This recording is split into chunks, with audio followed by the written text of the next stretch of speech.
जिंदगी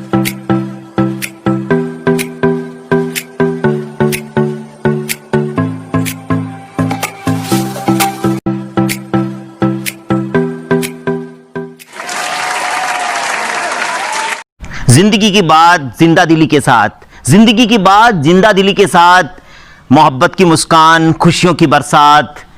करते हैं गीत गजल कविताओं की शुरुआत, एक छोटी सी मुलाकात काव्य की बड़ी बड़ी हस्तियों के साथ। हमारे YouTube चैनल कवि प्रदीप पंवार पर छोटी सी मुलाकात कार्यक्रम में आप सबका अभिनंदन है, स्वागत है। आप हमारे YouTube चैनल कवि प्रदीप पंवार को सब्सक्राइब कर रहे हैं, हमारी छोटी सी मुलाकात कार्यक्रम को लाइक कर रहे हैं। मैं इसके लिए आपको धन्यवाद देता हूं, आप सबका शुक्रिया अदा करता हूं। रूठना सरल है, रूठना सरल है, मनाना कठिन है। रूठना सरल है, मनाना कठिन है, दूजों को अपना बनाना कठिन है। न रोना कठिन है, न रुलाना कठिन है, दुनिया में हंसना हंसाना कठिन है। 2 दिन पहले की बात है, हमारा चेला काड़े आ गया और कहने लगा, सर कल मैं रास्ते में जा रहा था तो मेरे ऊपर बिजली का तार टूट कर गिर पड़ा। और मैंने फिर क्या हुआ?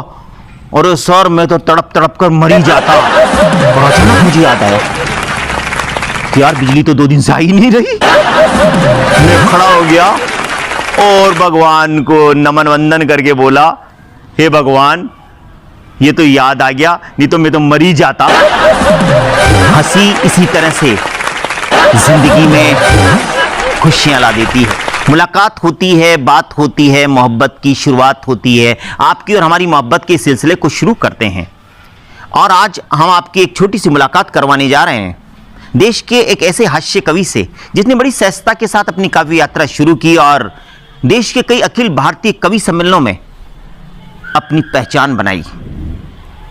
देश के कई प्रसिद्ध टीवी चैनल्स के हास्य कार्यक्रमों में भाग लेकर के अपनी पेरोडियां, कविताएं, अपनी हास्य की फुलझड़ियां सुना करके पूरे देश भर में अपनी पहचान कायम कर ली। वो नाम होता है नागदा के हास्य कवि कमलेश दवे सहज का। उनके लिए मैं इतना ही कह सकता हूं कि उनकी सहजता महज नहीं है, उनकी सहजता महज नहीं है, उनकी सहजता से नजारे बदल जाते हैं, उनकी सहजता से नजारे बदल जाते हैं। जब वह हास्य सुनाते हैं तो हास्य के कमल खिल जाते हैं। तो आइए करते हैं एक छोटी सी मुलाकात, करते हैं एक छोटी सी मुलाकात हास्य कवि कमलेश दवे सहज के साथ। तो जोरदार तालियां हो जाए कमलेश दवे सहज के लिए आपकी। नमस्कार, कुछ हास्य की कविता सुनाता हूं। आजकल के बच्चे क्या जवाब देते हैं, 2 पंक्ति में सुनिएगा।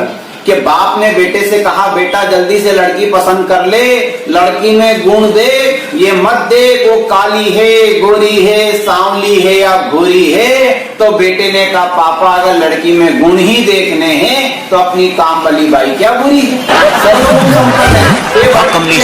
जवाब देते हैं, ये क्या करते थे, दिन भर chatting, setting, dating, betting, flirting, और ऐसे लड़कों की हेमा मालिनी को ले जाता है कोई गब्बर सिंह और फिर डाल देता पैरों में कांच, कहता नाच बसंती नाच, तो नाचना पड़ता बसंती को।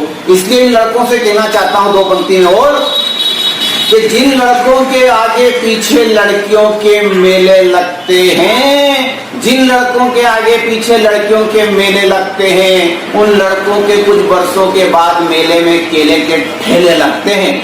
और वही लड़की 15 साल बाद कालिया को लेके आती है और बोलती है, तेरे कमलेश मामा ने नमस्ते करो, तब दिक्कत आती है।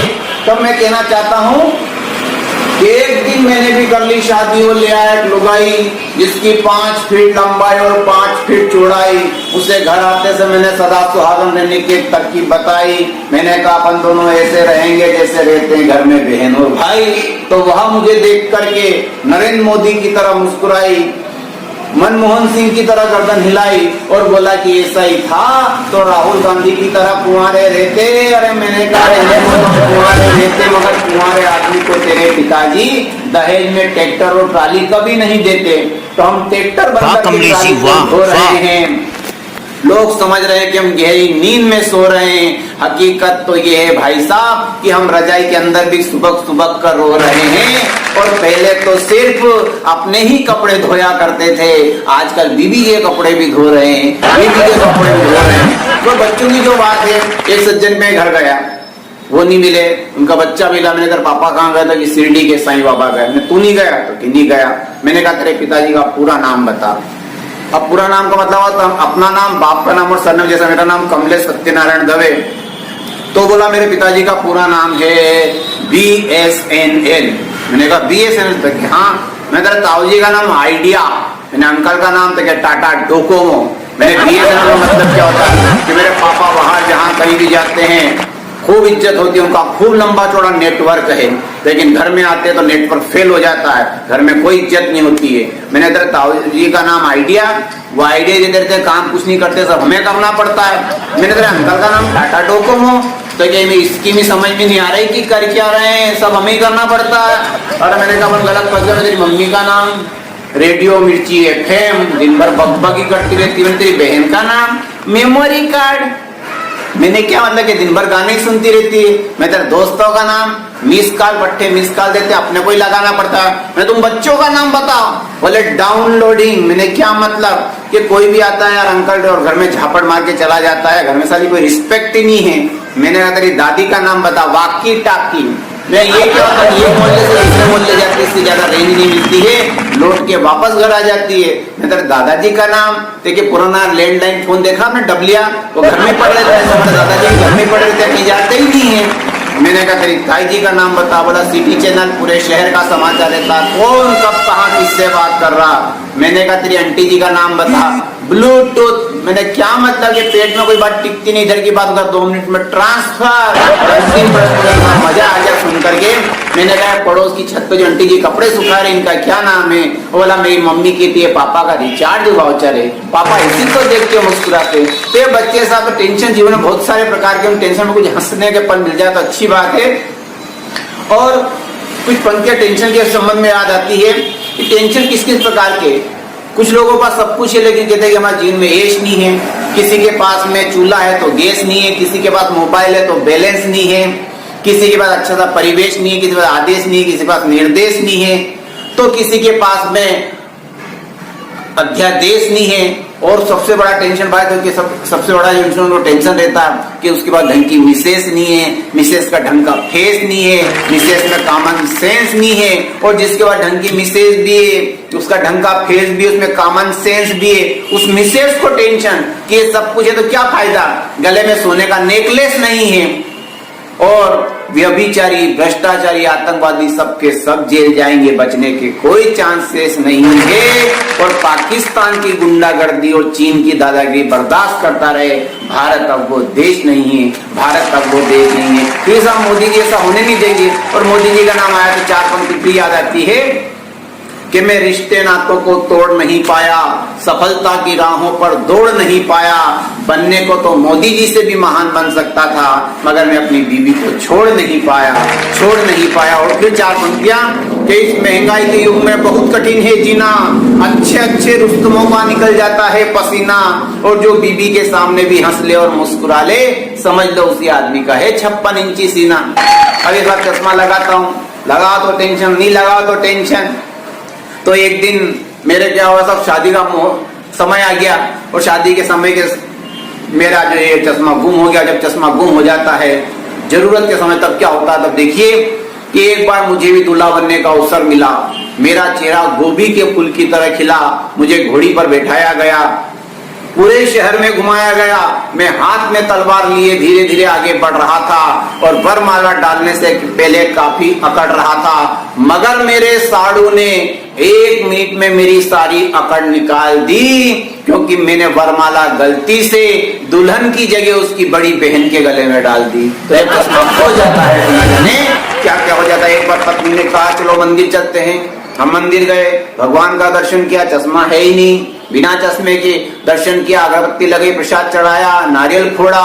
उस दिन मंदिर से घर नहीं आया, पहले पुलिस स्टेशन जाना पड़ा, परिवार वालों को जमानत देकर छुड़वाना पड़ा।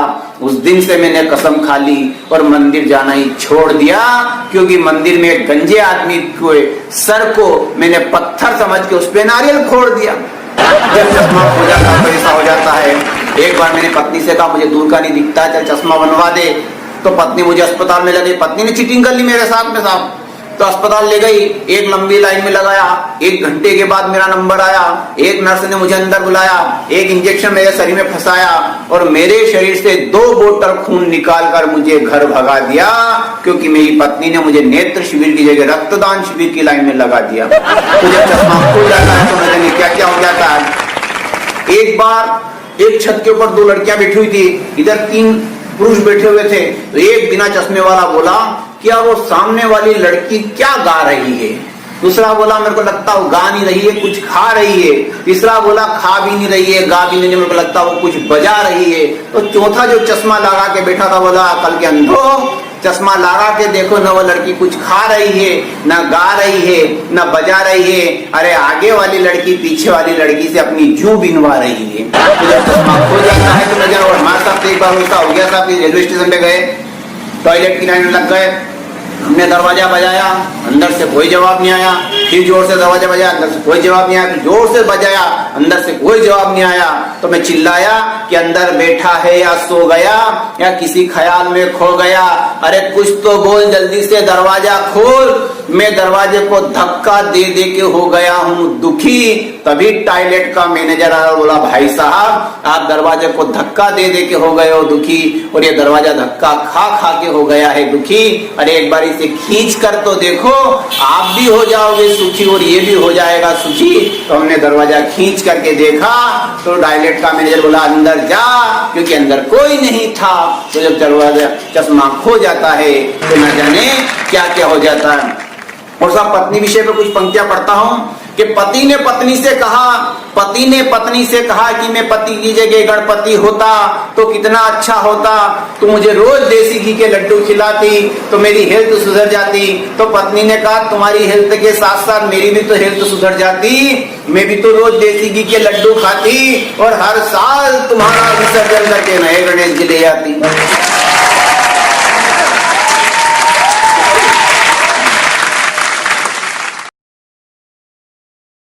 दोस्तों हमारी ये छोटी सी मुलाकात आपको पसंद आई होगी। आप हमारे कार्यक्रम छोटी सी मुलाकात को लाइक करें, हमारे YouTube चैनल कवि प्रदीप पवार को सब्सक्राइब करें, और याद रखें आपकी सतर्कता कईयों को जीवन दान दे सकती है, पर आपकी लापरवाही अपनी और अपनों की जान ले सकती है। तो याद रखें 2 गज दूरी और मास्क है जरूरी। जय हिंद।